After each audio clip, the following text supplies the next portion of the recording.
किसी को अगर सियाटिका है जो 1 से 2 साल पुराना हो गया है तो क्या वो बिना स्पाइन सर्जरी के ठीक हो सकता है?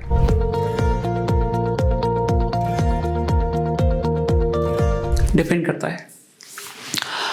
2 तरह का सियाटिका 2 साल का हो सकता है। एक तो जो आपको 2 साल से है बट कभी ठीक ही नहीं हुआ, कंटिन्यूस पेन में हैं आप और अब बिगड़ गया है।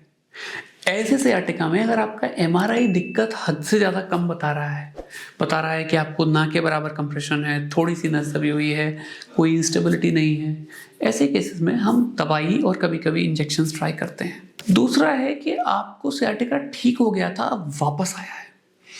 जब दूसरी बार सियाटिका आता है तो चांसेस हम ये मानते हैं कम हो जाते हैं पेशेंट के ठीक होने के, क्योंकि दूसरी बार या तो रीहर्निएशन होता है या फिर रिपीट ऑफ इन्फ्लेमेशन होता है जो नर्व को इरिटेट करता है। तो अगर बीच में ठीक हुआ है और फिर से आया है और ऐसा 1-2 बार हो चुका है तो चांसेस ये होते हैं कि अब ये परमानेंटली नहीं ठीक होगा बिना किसी सर्जरी के। हालांकि इसमें भी ये बात डिपेंडेंट है कि आपके एमआरआई में दिक्कत कितनी है और जो डायमीटर कैलकुलेशंस होते हैं आप उन सब चीज़ों पे मत जाइएगा। जो डायमीटर्स होते हैं वो कई सारी स्टडीज़ के हिसाब से वैलिड ही नहीं है।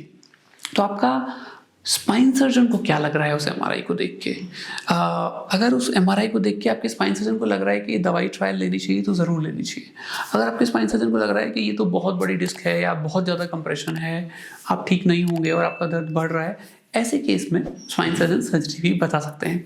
तो अगर एमआरआई पे दिक्कत कम है तो चाहे 2 साल का हो, चाहे 3 साल का हो, चाहे 7 साल का हो, तो आपको दवाई ट्राई करनी चाहिए, आपको इंजेक्शन ट्राई करना चाहिए। लेकिन अगर एमआरआई पे दिक्कत ज़्यादा है या एमआरआई पे दिक्कत इन सालों में ठीक नहीं हुई उतनी की उतनी है, तो अब वो ठीक नहीं होने वाली, आपको सर्जरी की ही ज़रूरत है। अब वो एंडोस्कोपी से कराएं, माइक्रोस्कोपी से कराएं, ओपन कराएं, या आपकी मर्जी, आपके डॉक्टर की मर्जी और आपकी जगह जहाँ पर जो नियरेस्ट डॉक्टर हों जो आपके लिए प्लान कर रहे हैं उनकी मर्जी पे चलेगा। पर इम्पॉर्टेंट ये है कि अगर एमआरआई ठीक नहीं हुआ इन 2-3 सालों में और उतना ही है या उससे बेकार बिगड़ गया तो फिर चांसेस सर्जरी के बनते हैं। बट अगर एमआरआई पहले से बेटर हुआ है और आप भी पहले से बेटर हुए हैं, दर्द कम हुआ है, एमआरआई में ये दिखता है कि पहले से दिक्कत काफ़ी कम हो गई है, तो फिर एक कंजर्वेटिव ट्रायल, एक दवाइयों का ट्रायल, एक स्पाइनल इंजेक्शन का ट्रायल किया जा सकता है, बशर्ते आपको कोई वार्निंग सिम्टम्स ना आ रहे हों, जो कि है ब्लैडर बाउल में दिक्कत, यूरिन कंट्रोल की प्रॉब्लम, अत्यधिक दर्द